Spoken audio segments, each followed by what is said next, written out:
at all. Right, I think that's good enough. Okay. So Sam Vimes has dropped into his local country pub where he learns about a fascinating local hobby and meets an old adversary. Vimes was becoming aware that the pub was filling up, mostly with sons of the soil, but also with people who, whether they were gentlemen or not, would expect to be called. So you're going to do a croquet as well? Yeah, this is croquet. Yeah. Oh. They wore colourful caps and white trousers and spoke continuously. Outside, horses and carriages were filling the lane. Hammering was going on somewhere, and Jiminy's wife was now manning, or more correctly, womaning, the bar, while her husband ran back and forth with his tray. Vimes took a look out of the grubby pub window. Regrettably, the pub was that most terrifying of things, a picturesque, which meant that the windows consisted of small round panes fixed in place with lead.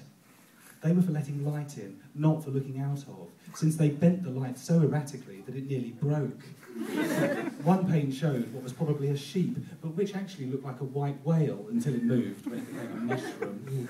A man walked past with no head until he reached the other pane and had one huge, enormous eyeball.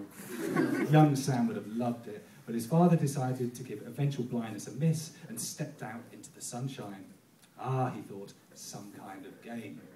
Oh well, Vimes wasn't keen on games because they led to crowds, and crowds led to work for coppers. But here, in fact, he wasn't a copper, was he? It was a strange feeling, so he left the pub and became an innocent bystander. He couldn't remember when he'd last been one before. It felt vulnerable. He strolled over to the nearest man who was hammering some stakes into the ground and asked, "What's going on here then?" Realising that he'd spoken in copper rather than in ordinary citizen, he added quickly, "Oh, well, if you don't mind me asking." The man straightened up. He was one of the ones with the colourful caps. "Ah, haven't you ever seen the game of croquet, sir? It's the game of games." Mr. Civilian Vimes did his best to look like a man eager for more delicious information. Judging by his informant's enthusiastic grin, he was about to learn the rules of croquet, whether he wanted to or not. Well, he thought, I did ask. "At first sight, sir, croquet might seem like just another ball game, wherein two sides strive against one another by endeavouring to propel the ball by hand or bat or other device into the opponent's goal of some sort. Croquet, however, was invented during a game of croquet at St. Onan's Theological College in Ham-on-Rye, when the novice priest Jackson Fieldfare, now the Bishop of Quern, took his mallet in both hands and instead of giving the ball a gentle tap..." After that, Vimes gave up.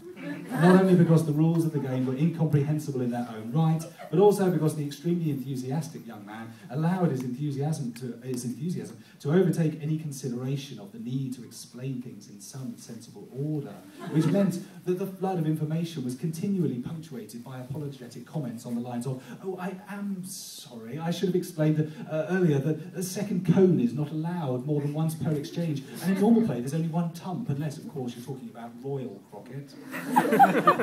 Vimes died.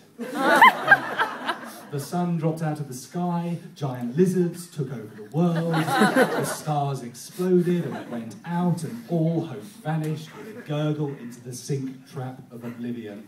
And gas filled the firmament and combusted, and behold, there was a new heaven, one careful owner, and a new disk, and lo, and possibly verily, life crawled out of the sea, or possibly didn't, because it had been made by the gods, but that's really up to the bystander. And lizards turned into less scaly lizards, or possibly did not, and lizards turned into birds, and worms turned into butterflies, and a species of apple turned into bananas, and possibly a kind of monkey fell out of a tree and realised that life was better when you didn't have to spend your time hanging on to something. And in only a few million years, evolved trousers and ornamental stripy hats, and lastly, the game of croquet. And there, magically reincarnated, was Vimes, a little dizzy, standing on the village green, looking into the smiling countenance of an enthusiast. He managed to say, "Well, that's amazing. Thank you so very much. I look forward to enjoying the game." At which point, he thought a brisk walk home might be in order, only to be foiled by a regrettably familiar voice behind him saying, "You, I say you, yes you, aren't you Vimes?" It was Lord Russ, usually of Ankh-Morpork, and a fierce old warhorse, without whose unique grasp of strategy and tactics, several wars would not have been so bloodily won. Now he was in a wheelchair. A newfangled variety pushed by a man whose life was, knowing his lordship, quite probably unbearable. But hatred tends to not have a long half-life, and in recent years Vimes had regarded the man as now no more than a titled idiot, rendered helpless by age, yet still possessed of an